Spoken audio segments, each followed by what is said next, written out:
আজ আমি এসেছি, এটা হচ্ছে ইস্তিকালুল হসপিটাল। এটা একটা অনেক বড় হসপিটাল এই ইউনিভার্সিটির। সো এই ক্যাম্পাসটা থেকে এটা হচ্ছে 20 মিনিটস ডিস্টেন্স।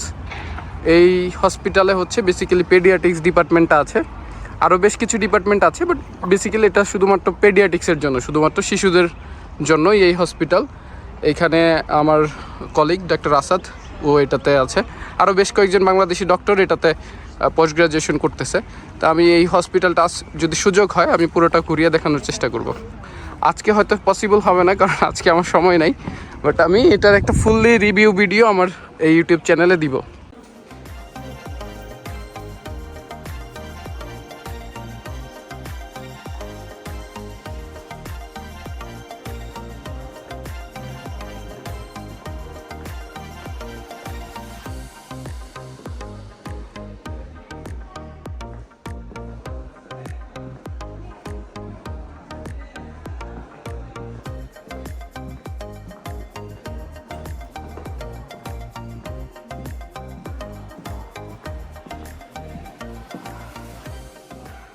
ইস্তিকালুল হসপিটাল এটি একটি সুবিশাল হসপিটাল। এই হসপিটালটা সাধারণত জেনারেল হসপিটাল হিসাবে ব্যবহৃত হয় এবং আউটডোরেও, ইনডোর আউটডোর দুটোই আছে এই হসপিটালে। এবং এখানে পেডিয়াট্রিক্স ডিপার্টমেন্ট হচ্ছে সব থেকে রিচ, এবং পেডিয়াট্রিক্স ডিপার্টমেন্টে সব থেকে বড় ডিপার্টমেন্ট তাজিকিস্তানের মাঝখানে। তো যারা এমবিবিএস পড়ার জন্য আসে তাদেরও এখানে প্লেসমেন্ট হয়, এবং হচ্ছে যারা এখানে পিজি করতে আসে, বিশেষ করে পেডিয়াট্রিক্স ডিপার্টমেন্ট, তাদের পুরাটাই এই হসপিটালটা বেস হয়ে থাকে। সো এই হসপিটাল সম্পর্কে আমার এই ভিডিওতে আজকে আপনারা ধারণা পাবেন। এই হসপিটালটা টিচিং হসপিটাল হিসাবেও এবিসিনা তাজিক স্টেট মেডিকেল ইউনিভার্সিটির টিচিং হসপিটাল হিসাবে কাজ করে থাকে। সো ক্যাম্পাস থেকে এটার ডিস্টেন্স খুব বেশি দূরে না, অ্যারাউন্ড 20 মিনিটের মতো সময় লাগে। আর পুরো হসপিটালটা আপনারা দেখতেই পাচ্ছেন, এই হসপিটালের অনেকগুলো ব্লক আছে।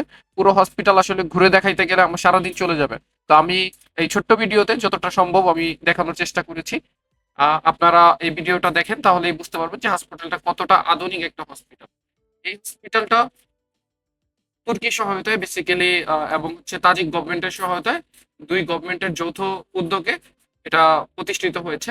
এই হসপিটালটা 2016 সালে প্রতিষ্ঠিত হয়েছে, এবং এই দেশের প্রেসিডেন্ট এটাকে ডেডিকেটেড পেডিয়াট্রিক্স ডিপার্টমেন্ট হিসেবে উনি এই মেডিকেলটাকে নামকরণ করেছে ইস্তিকালুল মনুমেন্টের সাথে মিল রেখে, ইস্তিকালুল হসপিটাল। তো দেখতেই পাচ্ছেন হসপিটালটা কত বড়। তো আমার এই ভিডিওতে আজ আপনাদেরকে এই হসপিটালটা আমি ঘুরিয়ে দেখাচ্ছি।